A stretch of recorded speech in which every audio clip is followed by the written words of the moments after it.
있어요. 근데 이분들을 보면 원래 원판이 예쁘세요. 잘생겼었어요. 이분들이 자기의 이제 그런 외모 때문에 이제 아마 성형 쪽으로 이렇게 관심을 갖고 지망하는 것이고 그분들이 자기 부족한 한 부분만을 이렇게 교정을 해서 사실은 잘 나간 연예인이 되는데 많은 사람들은 이분이 다 얼굴 뜯어고쳐서 연예인이 됐다. 그래서 얼굴이 예뻐졌다. 이렇게 생각을 해요.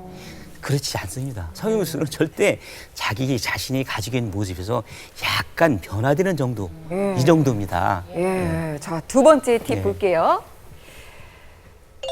사후 관리를 잘해주는 병원이 좋은 병원이다. 예, 저것도 굉장히 중요합니다.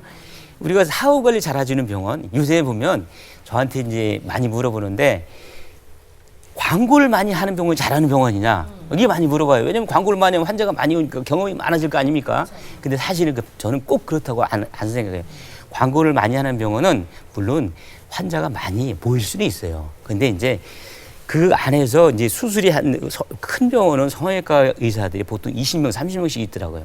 근데 의사들이 수준이 다 달라요. 경험도 다르고.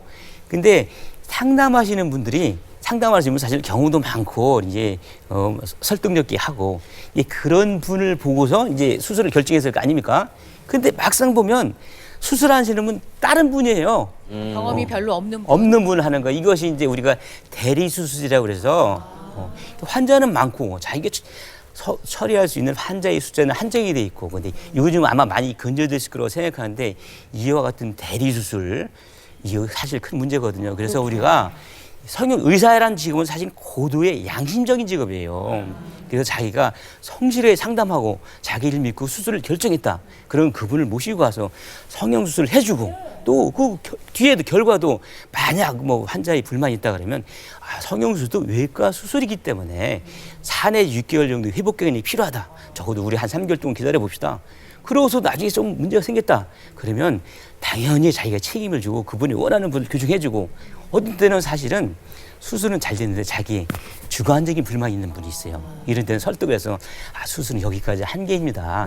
이 정도 정도 멈추시죠. 이렇게 사후 관리를 잘하는 것이 중요한데 그런 병원이 사실은 서울에만 있는 것도 아니고 강남에만 있는 것도 아니고 전국에 많이 있어요. 그래서 인터넷에서 검증을 해보면 충분히 우리가 찾아낼 수 있습니다. 양심적인 네. 거. 마지막 팁 볼게요. 야간까지 수술하는 병원은 피해라.